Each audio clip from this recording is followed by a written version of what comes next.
I think we've all kind of been doing this similar time, about 20 years. And we've kind of taken various different roles along the way as to how we do that.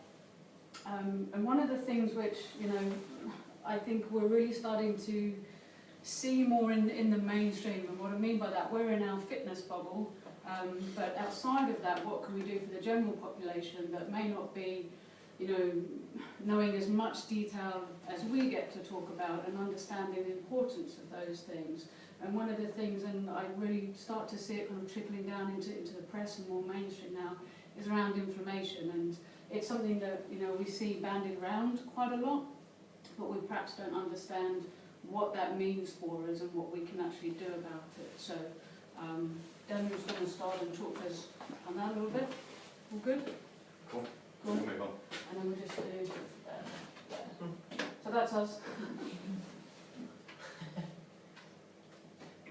Yep, so I want to get a question going in your mind around how do we connect. Like, inflammation is just an easy thing to throw away. Inflammation. So what are some of the things, if I say inflammation to you, just shout them out, what comes to mind? Joint pain. Okay, good. Yeah. Anything else? What inflammation, what comes to your mind? Bloating. Bloating. Yeah, stomach issues, gut issues. Yeah. Anyone else? What instantly comes to mind? Inflammation. Because I think like colour. I don't like red. You know, I might be something simple like that. But that's the connection that I want to get to there. But I think, because you're a little bit more health conscious, maybe than the average person, is just to create that connection of there's inflammation going on. But what does that actually mean? What does that mean in your body? And then the next step after that is, well, is there anything I can do about that to improve it? Otherwise, what the hell are we doing it? Yeah? So some of the symptoms, you caught some of them there, but if I ask most people this, they don't connect the symptoms with inflammation. People don't walk around thinking, oh, I'm really inflamed. Do you know what I mean? So that's the connection I want to get for you. So it's like, oh, my knee's killing me, or my shoulder's just been giving me grief for months, or I've got stomach upset, or I've got a skin rash. Why my skin broke out in a rash? And they don't create that connection. So I think it's important to go a little bit deeper and just understand that and think, that is what it is. It's a form of inflammation showing up as a symptom, and I know what to do about it. Let's get rid of this symptom, let's get rid of this issue, let's do something about it, empower ourselves, because we're only as strong as our weakest link.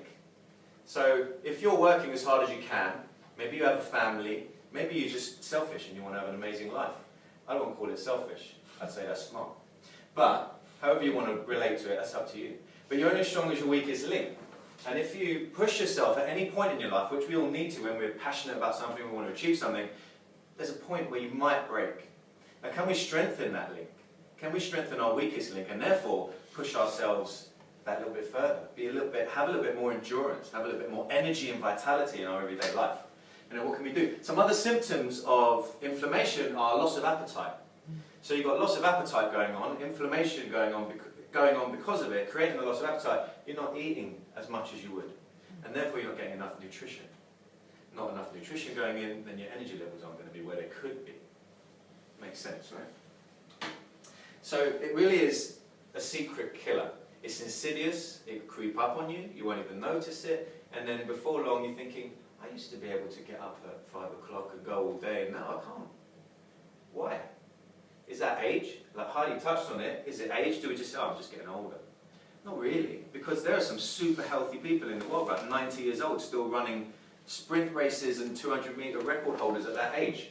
I shared some of that stuff on my Facebook recently, so if you want to check that out, just look at it. But there's older people who have done certain things, and maybe there's some genetic influence on there, but we shouldn't be stopped by our lifestyle choices because we have a choice. We'll talk about one choice that you have that can dramatically impact these things. So there's a term in the literature, in the business at the moment, in the studies and looking at aging, it's called inflammaging. So we know that the inflammation process is one of the main processes that can age our cells, our brains, and our bodies and everything in it. So if we know that, and if you're starting to create that connection now in your mind, or strengthen it even if you already had that connection, then the thought must come in, what can I do about it? You know, who here knows someone who's suffering from a form of inflammation? Maybe you have a friend, a family member, a lover, who knows? So wherever they are, who here can think of someone who's suffering from joint pain or digestive issues, brain issues, they're getting brain fog? Yeah. So we can all, every one of us can do that. And this is becoming rife, and we're aging faster in majority than we could be. We could keep some of our youth for longer. So all these are linked. These symptoms are linked to what's going on in the body, and that's linked to what's going on in your lifestyle and your choices that you make. Now, I love finding the easiest way and the quickest way to get a result. And that's part of what my whole life is about. But I've chosen, instead of making loads of money, I like health. I enjoy being healthy. Because I think when you have your health, then you can go and choose what you want to do. Who can remember last time you had an upset stomach? You're not going to do your best work. You're not going to be able to present. You're not going to have a great time, with your partner, wherever you are, and that's day ruined. So can we keep ourselves on the healthier side more often? And my answer to that is absolutely 100% yes. So if we look at long-term inflammation in the brain, we're looking at Alzheimer's. So do we want to protect ourselves from that? Do we have that in our family history anyway? Is there things that we can do? Absolutely. We're looking at the body, diabetes, we're looking at the immune system, autoimmune diseases start to kick in. And think about this, how many people do you know now that have an allergy or allergic reaction? So, hay fever. Would you agree that more people nowadays are suffering from hay fever than when we were kids? Mm-hmm. Yeah. What do you think that is about? Are we more out of balance? Are we having a reaction to something? Why? Why is that increasing? And I'll show you why in a moment. I'll give you one take on it. So there's a massive impact on our lives. If life is a series of experiences, how can we create each one of those experiences to be that little bit more fun? Or that little bit more life, have a bit more life in it? How do we do that? So there's a dramatic impact to us not taking action or making an incorrect choice. So here's one of the solutions.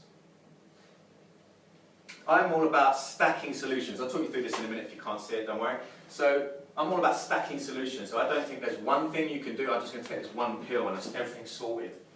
No. You need to stack a number of solutions. You might be looking at water, you're looking at diet, nutrition you're getting in, maybe you're looking at your digestive system, and it's different for each individual. That's why one diet doesn't work for everyone, because there's not one perfect answer. So one of the options you have is to balance your omega levels.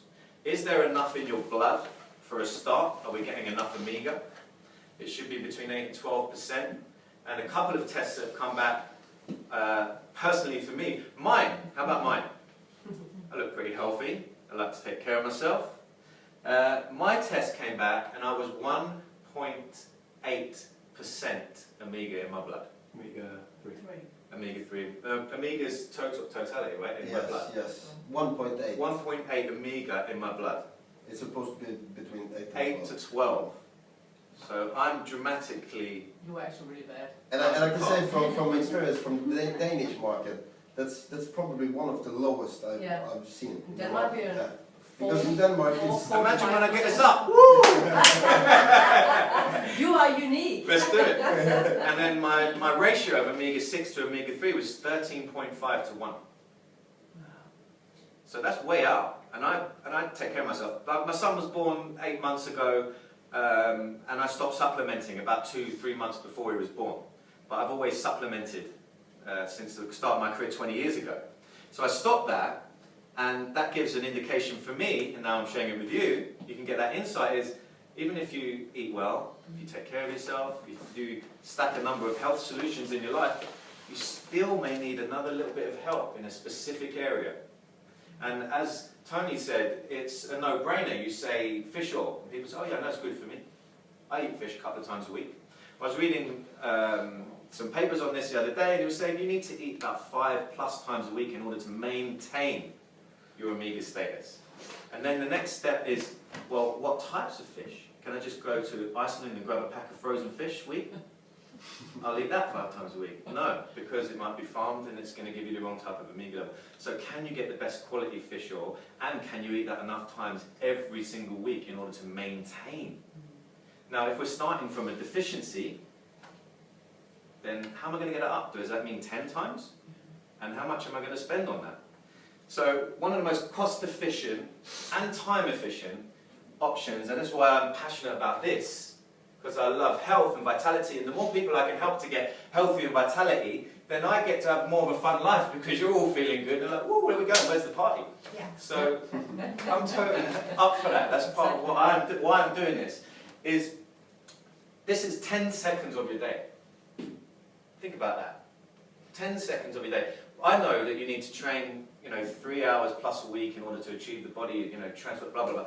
And people go, yeah. Yeah? If I say to you 10 seconds of your day, what are you going to be like? Now you're damn lazy if you're not going to take that step.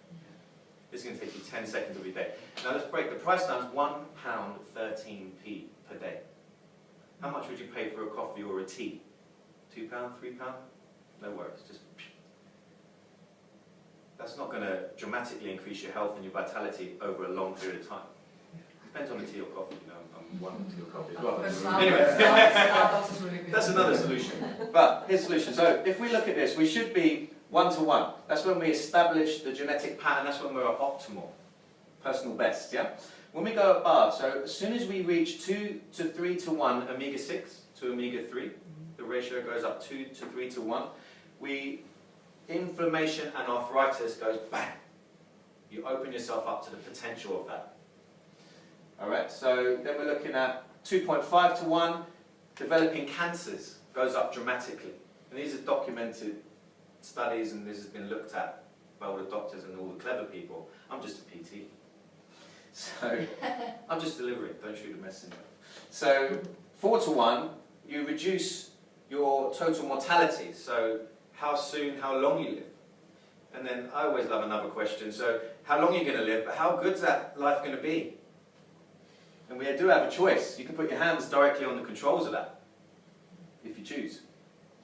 So point being, the closer we bring ourselves back to 5 to 1 or less, 2.5 to 1, and closer we can get to 5 to 1, you put yourself in a unique, advantageous position to everyone else who's not doing this. More energy, more vitality, better sex drive, if you need it. That's not good if you haven't got anyone to have it with.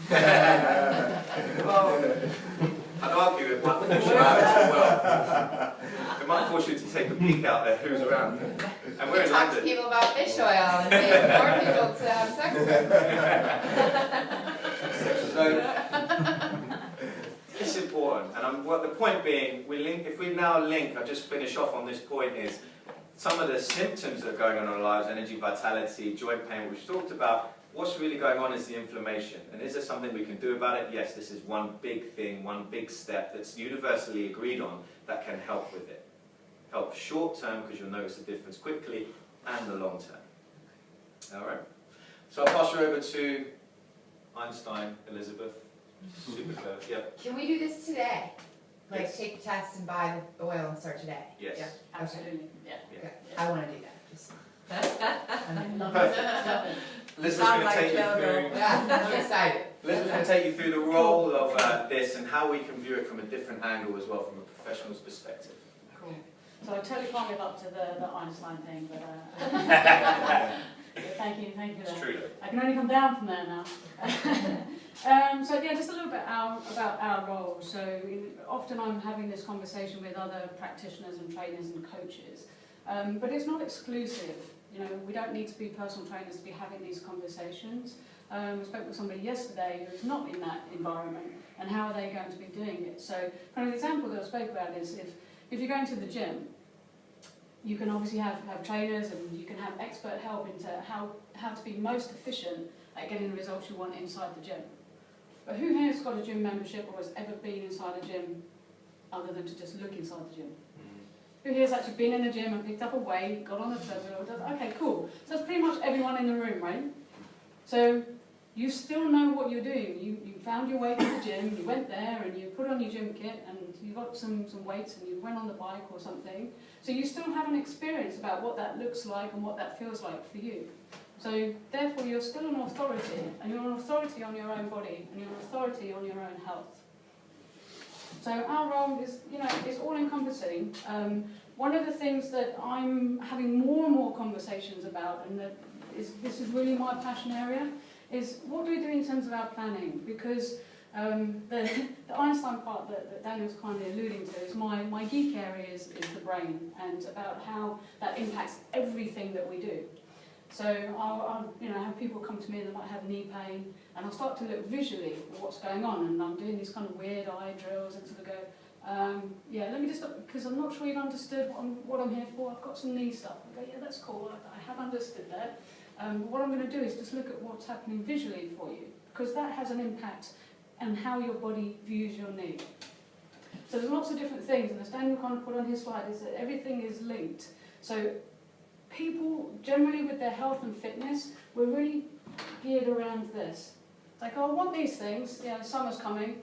I want to get in my bikini and I want to be able to feel good about how I look in my clothes and out of them. And we get kind of concerned with the short-term rewards. Go, yeah, I'm going to do that over here. I'll get to that. I'll get to that. I'll get to that. It's like, oh, Monday, I'm going to go to the gym.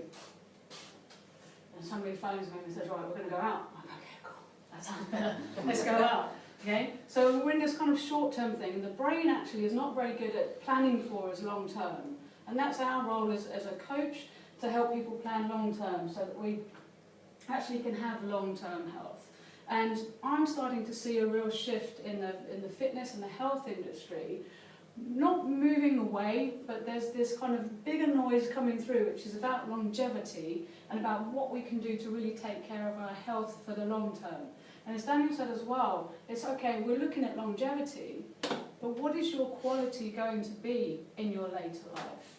And now is the time to be looking at that for yourselves and for the people that you care about. And this is really, this is my thing, this is where I'm at.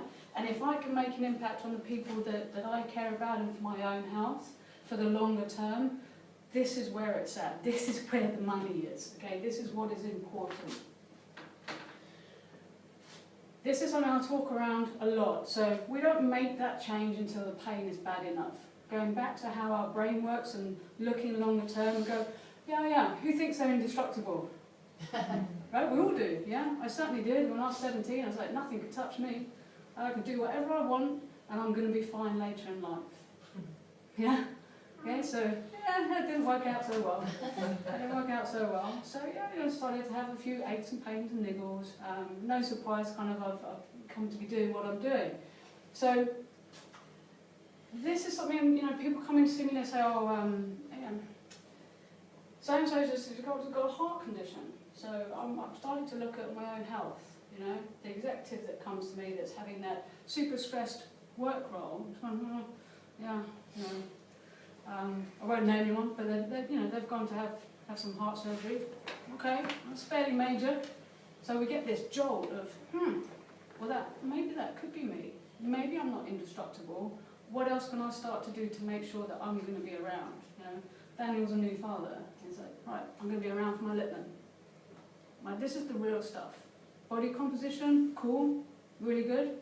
It's not a smash on that, but for me, there's bigger things happening, and this is where it's at. So let's not wait until we get that jolt to say, okay, let me do something about that. Let's see what we can do as we go along. There's a couple of different access points into how we can do that. So if I'm working with somebody in a gym setting, I have movement, I have exercise. That's kind of that's a given, right? So we know that we're designed to move. The better that I can move, the better my health is going to be, and that's really key. There's also the big one, which is nutrition. So what I put into my body is going to have an impact, not only in the short term. When you've eaten something, you go, and you have that kind of gut feeling, you're like, okay, I feel a bit rough. So that's that short term, isn't it? But for the longer term as well. So what I'm doing daily, my consistent habits are going to impact on my overall health. So out of those two, which one do we do more of? Eat. Okay, so moving or nutrition, eating. Which one are we doing more of? Eating. Eating. Okay, so this is going to be really the biggest bang for our buck in terms of how we can impact our health. So yes, we can say, I need to move more and I need to probably move better for most of us. So we can be doing those things, but alongside that, something which is going to be really impactful for us is what we're putting in our body and making sure that we get the best health. Now for me, baseline. Tough crowd.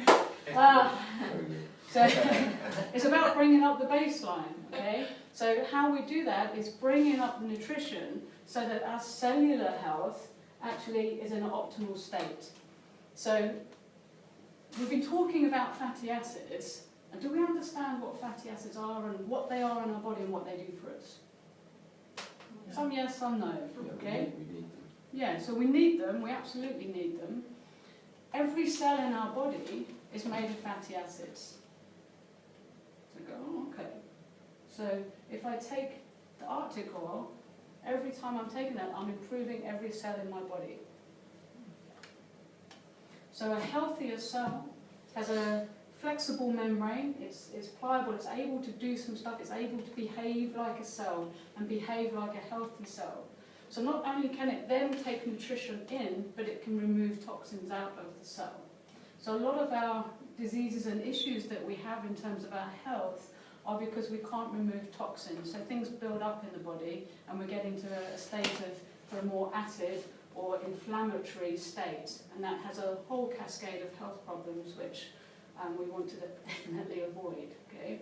Now, I'm dealing with people that have injuries, but alongside that, if we're not addressing what's happening overall, you know, and we talk about the big four. So, and I'm sure this is, you know, there's people of you guys today that are going to be experiencing this. So, if we look at Alzheimer's, cardiovascular disease, cancer, or diabetes, we can probably all think of someone who's struggling with one or maybe more of those challenges right now, right? It's an emotional story for me, and I'll try not to go there, but I was affected by this, and it led me to look at, well, what did I miss? What can I do? Because in this relationship that I'm talking about, I was the coach. So I was like, okay, what did I miss? And I look at kind of the classic things that we need to be doing. Okay, nutrition. So this person that was very important to me had immaculate nutrition. They were doing their training. They were with me. So we had that pretty good covered. But still it didn't work out. So I thought, right, let me see what else I can do. And that kind of led me, when I started to really look into the research, all roads led to omega-3. And I was like, wow, okay, here we are. This is what I need to do. And had I have understood about the test, maybe things could have been different. I don't know. You know, hindsight's an interesting story. But I decided that I'm not going to let that be a problem again, because we can do things now. So first of all, I can get the information and find out exactly where your levels are, and then we can make a choice. Okay, well, you know, Daniel's story is amazing to me, because I thought he's uber healthy. And I thought if somebody that's consciously making good choices is still challenged with their omega levels, that really shows me that it just is not available in our food supply. So there's still a problem. So we do need to supplement. And as I started as a personal trainer and a coach in that role, I kind of went, nutrition's not for me, go see the nutritionist. And trying to overcome some of my own health challenges, I spent a huge amount of money going to see functional nutritionists and nutritionists and doctors and all sorts, and had a lot of tests and stuff done. And that was necessary for me, and I was prepared to go to that level in order to get where I wanted to be. It's not available to all of us, and I think that this is something which is really accessible, and it gives us that kind of, well, I can't guarantee safeguard, bulletproof, and we're all going to be super healthy, but we can certainly say, okay, how can I get into the best state of what is optimal for me? So finding out now what's going on, I think we're really missing something if we choose to ignore that. So this is kind of where I get to with this. This is one. So my geek area is Alzheimer's. This is, you know, this is in press currently. So obviously you can't read the whole paper, but it says that we can potentially make a significant improvement in lowering the risk of Alzheimer's and dementia. So if we take care of our body in terms of our movement, and I'm able to do everything, I'm able to bend down, pick stuff up without having knee pain, back pain, whatever it is, but I'm not able to know who I am, right? What And does that's- that matter? then we start to go, okay. So this is absolutely key for me, being able to have a good neurological function, know who I am, enjoy my life, and do everything that I want to do. This is where the big stuff is. Did you see that major breakthrough yesterday with Alzheimer's on ultrasound? Which one was this? 'Cause Queensland University, Australia.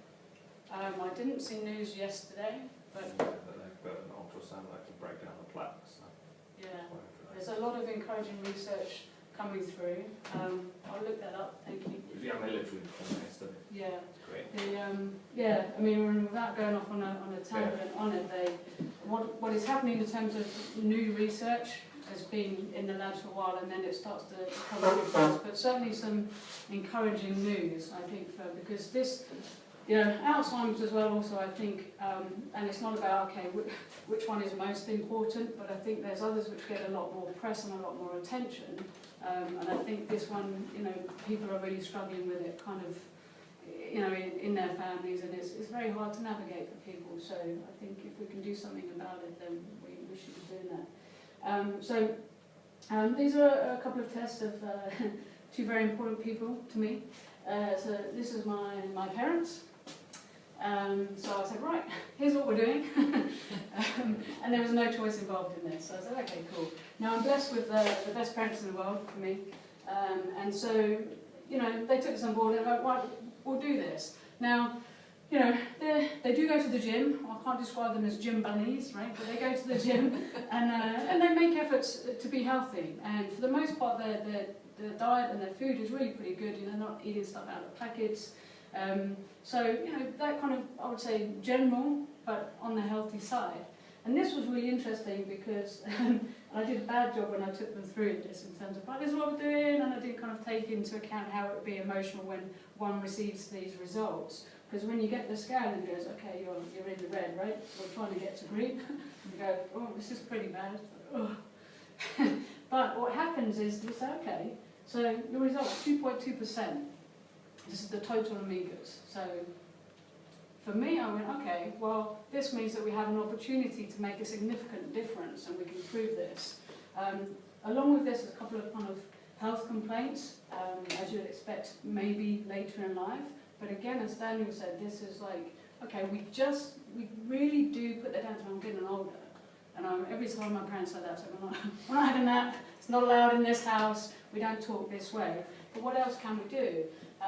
Now, my mum, and I hesitate because we have nicknames, so I don't call her that, but she has asthma, and she's about 2 weeks, or maybe 3 weeks into using the oil, was actually finding that she wasn't needing to use her asthma pump. That was, to me, I was really shocked. I'm like, okay, wow. So that has a cascade effect of not only is she not needing to use the pump, but that means when she's going out and, you know, doing her walks, because they do some hiking together, that she's able to not be worried about, am I going to need my pump, how am I going to feel, and actually feel like she can do more exercise, which again is obviously going to be a better way to be doing things. So 10.9 to 1, 6 to 3. So almost 11.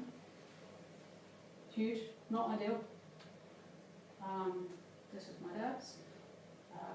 So yeah, 3.9, a little bit better. So he does like more of the oily fish, so maybe that's an explanation there. But again, almost 10 to 1 higher. So you know, significant. So I'm really pleased that they're on the oil, and we're doing a few kind of health things with them. So I've been looking forward to doing the retest with them, because actually they're both feeling better, and we could argue placebo or not, but nope, we have it here to actually demonstrate that. So I think that's really powerful to see that.